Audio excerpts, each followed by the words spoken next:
তিনি একমাত্র পারেননি ফুটবলটাকে কথা বলাতে। এক ম্যাচে 23টি গোল করার রেকর্ড রয়েছে তার খেলা দেখলে আপনার মনে হবে ফুটবল খেলা কম, কুমফু ফাইট বেশি। তার স্কিল এবং দক্ষতা এতটাই বেশি ছিল যার কারণে মুগ্ধ হয়েছে গোটা বিশ্বের ফুটবল প্রেমীরা। বলছিলাম ব্রাজিলের কিংবদন্তি ফুটবল প্লেয়ার রোনালদিনহোর কথা। আজকে জানবো এই কিংবদন্তি ফুটবলারের ইতিহাস। রোনালদিনহো নামটি শোনেননি এমন ফুটবল প্রেমী খুঁজে পাওয়া দুষ্কর। সর্বকালের সেরা ড্রিবলার, অন্যতম সেরা এই ফুটবলার তার ক্যারিয়ারে প্রায় সবকিছুই জিতেছেন, কিন্তু জিততে পারতেন আরো অনেক কিছু, হতে পারতেন ইতিহাসের সেরাদের সেরা। বিখ্যাত ফুটবলার ম্যারাডোনা বলেছিলেন রোনালদিনহো একমাত্র ফুটবলার যিনি পারেননি একমাত্র ফুটবলটাকে কথা বলিয়ে ছাড়তে। এছাড়া সবকিছুই করেই দেখেছেন তিনি। সর্বদা হাস্যোজ্জ্বল মানুষটি নিজের খারাপ অভ্যাসের কারণে অল্প সময়ই হারিয়ে গিয়েছেন লাইমলাইট থেকে।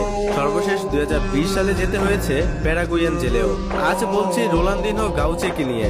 রোনালদিনহো 1980 সালের 21শে মার্চ ব্রাজিলের পোর্তে আলগোরে নামক শহরে জন্মগ্রহণ করেন। ছোটবেলা থেকে তিনি বিচ ফুটবলার আর অ্যারিনা সকারের প্রতি আকৃষ্ট হয়ে পড়েন। এখান থেকে তার ফুটবলের প্রতি প্রেম শুরু বলা হয়। ফুটবল ক্যারিয়ারে খেলেছেন অ্যাটাকিং মিডফিল্ডার ও ফরওয়ার্ড হিসাবে। রোনালদিনহো প্রথম মিডিয়ার নজরে আসেন 13 বছর বয়সে, যখন তিনি এক লোকাল টিমের সাথে একাই 23টি গোল স্কোর করেন। তিনি তার ইউথ ক্যারিয়ার কাটান গ্রেমিও নামক ক্লাবের সাথে, আর 1998 সালে তার প্রফেশনাল ফুটবল ক্যারিয়ার শুরু করেন। 1997 সালে ফিফা অনূর্ধ্ব-17 বিশ্বকাপ এবং সাউথ আমেরিকান অনূর্ধ্ব-17 চ্যাম্পিয়নশিপ বিজয় দলীয় অন্যতম সদস্য ছিলেন তিনি, এবং এর মাধ্যমে বিশ্বকে জানিয়ে দেন তার আগমন বার্তা।